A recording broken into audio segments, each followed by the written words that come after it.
17-7 Ndrimambo ndri 17-7 Ndrimambo marangen ndinonzi Chad Lion 18 years ndichichengeta mwanaka katete dzimwe nguva taimbotadza kurara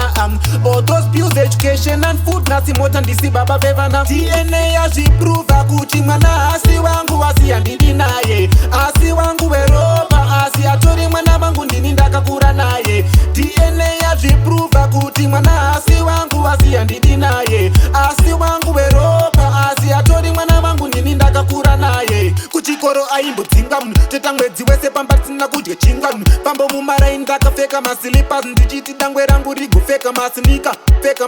nasi motasi wangu nekuti ava ticha avazi bosi mumaraini ava kudadisa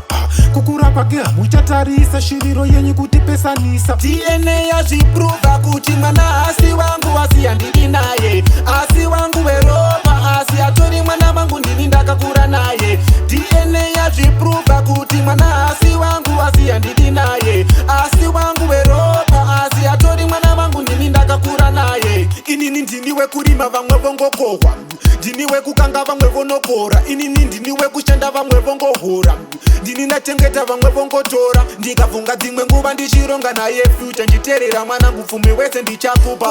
ondaisivein ndiri kumhanya makarimwa ndiri kutambiswa njuga DNA yazviprova kuti mwana asi wangu asi handidi naye asi wangu weropa asi atori mwana wangu ndini ndakakura naye DNA yazviprova kuti mwana asi wangu asi handidi naye asi wangu weropa asi atori mwana wangu ndini ndakakura naye kuchikoro aimbodzinga teta mwedzi wese pamba tisina kudya chingwa pambo mumaraini ndakapfeka masilipas ndichiti dangwe rangu rigopfeka masinika nasi motasi wangu nekuti ava ticha avazi bosi mumaraini ava kudadisa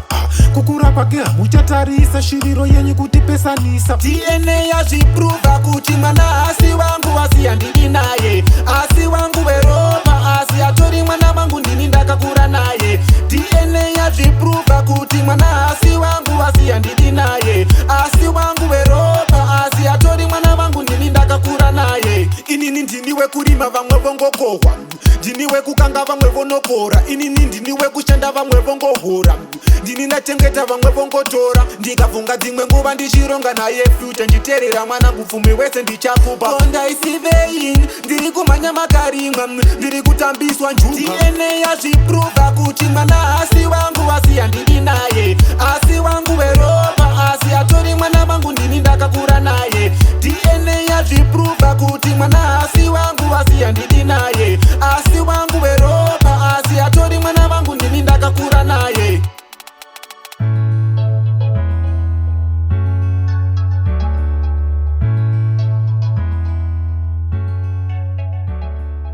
GM Rock Production.